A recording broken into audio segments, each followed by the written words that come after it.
આકાશવાણી ભુજ સમાચાર વિરલ રાણા વાંચે છે. નમસ્કાર.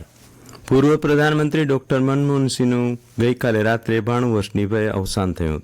તેમને દિલ્હીની all India institute of medical sciences એમ્સમાં લાવવામાં આવ્યા હતા. તે ઘરે બેભાન થયા હતા.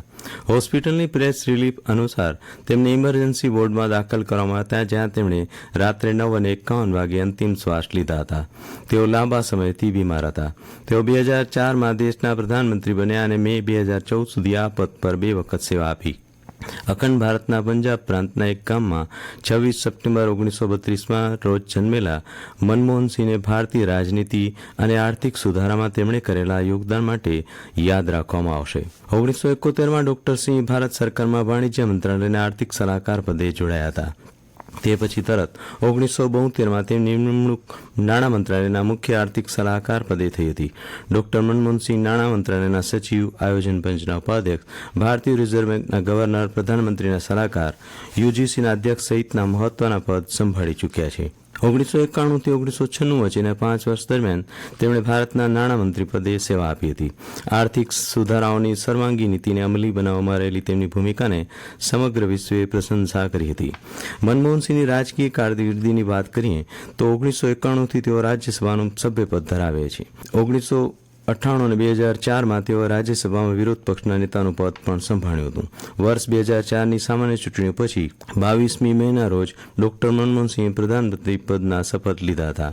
22 મે 2009ના રોજ બીજી મુદત માટે પ્રધાનમંત્રી પદના શપથ લીધા હતા. પોતાની જાહેર કારકિર્દી દરમિયાન ડોક્ટર સિંહને અનેક એવોર્ડ અને સન્માન મળ્યા છે. ભારતીય વિત્તીય ક્રમના સર્વોચ્ચ નાગરિક સન્માન પદ્મ વિભૂષણથી પણ તેમને સન્માનવામાં આવ્યા હતા. કેન્દ્ર સરકારે 7 દિવસનો રાષ્ટ્રીય શોક જાહેર કર્યો છે. આજના તમામ કાર્યક્રમો રદ કરી દેવામાં આવ્યા છે. ડોક્ટર મનમોહનસિંહના અંતિમ સંસ્કાર રાજ્ય સન્માન સાથે કરવામાં આવશે.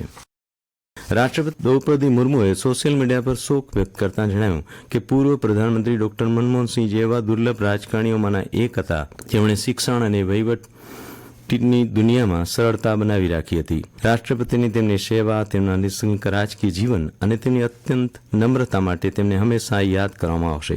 પ્રધાનમંત્રી નરેન્દ્ર મોદીએ સોશિયલ મીડિયા પ્લેટફોર્મ પર શ્રદ્ધાંજલિ આપતા લખ્યું છે કે દેશ તેમના સૌથી આદરણીય નેતા ડોક્ટર મનમોહનસિંહના નિધનથી શોકમાં છે. સામાન્ય પૃષ્ઠભૂમિથી ઉભરીને તેઓ એક પ્રખ્યાત અર્થશાસ્ત્રી બન્યા. તેમણે નાણામંત્રી સહિત વિવિધ હોદ્દા સંભાળ્યા અને વર્ષોથી અમારી આર્થિક નીતિ પર ઊંડી છાપ છોડી. લોકસભાના વિપક્ષના નેતા રાહુલ ગાંધીએ મનમોહનસિંહના નિધન પર દુઃખ વ્યક્ત કરતા કહ્યું છે કે મનમોહનસિંહજીને સમજદારીપૂર્વક અને અખંડિતતા સાથે ભારતનું નેતૃત્વ કર્યું. તેમની નમ્રતા અને અર્થશાસ્ત્રની ઊંડી સમજથી રાષ્ટ્રને પ્રેરણા મળી. મેં આજે મારા શિક્ષક અને માર્ગદર્શક ગુમાવ્યા. ગઈકાલે રાજ્યભરમાં વીર બાળ દિવસ મનાવવામાં આવ્યો. મુખ્યમંત્રી ભૂપેન્દ્ર પટેલે અમદાવાદના થલતેજ ગુરુદ્વારામાં પૂજા અર્ચના કરી હતી અને લંગર પ્રસાદનું વિતરણ કર્યું હતું. કચ્છમાં પણ ભુજના હોસ્પિટલ રોડ સ્થિત કેડીસીસી હોલ ખાતે સાંસદ વિનોદ ચાવડાની ઉપસ્થિતિમાં વીર બાળ દિવસની ઉજવણી કરાઈ હતી. આ અવસરે સામાજિક અને રાજકીય ક્ષેત્રના અગ્રણીઓએ વીર બાળ શહીદોને શ્રદ્ધાંજલિ આપી તેમના કાર્યોનું સ્મરણ કર્યું હતું. ભુજ શહેર પોલીસ સી ટીમ દ્વારા પોલીસ હેડક્વાર્ટર ખાતે આગામી ભરતી માટે બહેનોને શારીરિક કસોટી દ્વારા તાલીમ અપાઈ રહી છે. આ અંતર્ગત જોડાયેલી બહેનો માટે સ્મૃતિવન ખાતે વિશેષ તાલીમનું આયોજન કરાયું હતું. સી ટીમ કી શેરનિયા તરીકે તાલીમ પામનારી બહેનોને ટી શર્ટ વિતરણ કરાયા હતા. છેલ્લા 1 માસથી સી ટીમ ફરજની સાથે સાથે કચ્છની યુવતીઓને પોતાના ખાકીના સ્વપ્નને સાકાર કરવા માટે પ્રોત્સાહન પૂરું પાડી સખત મહેનત કરાઈ રહી છે. આ તાલીમમાં વધુમાં વધુ બહેનો જોડાય અને આ ક્ષેત્રમાં આગળ આવે તેવી ઈચ્છા વ્યક્ત કરાઈ હતી. જિલ્લામાં ગઈકાલે હવામાનમાં પલટો આવતા વાતાવરણ વાદળછાયું થયું છે. વાતાવરણીય બદલાવના કારણે પવનની ઝડપમાં વધારો થતાં ઠારની તીવ્રતામાં વધારો થયો છે. જિલ્લાના વિવિધ મથકો પર લઘુત્તમ તાપમાનમાં સામાન્ય વધઘટ નોંધાઈ હતી. રાજ્યના સૌથી શીત મથક બની રહેલા નલિયામાં લઘુત્તમ તાપમાન 9.8 ડિગ્રી, જ્યારે ભુજમાં 10.9 અને કંડલામાં 14.8 ડિગ્રી લઘુત્તમ તાપમાન નોંધાયું હતું.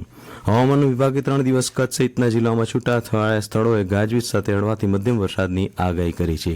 અને આ સાથે સમાચાર પૂરા થયા. નમસ્કાર.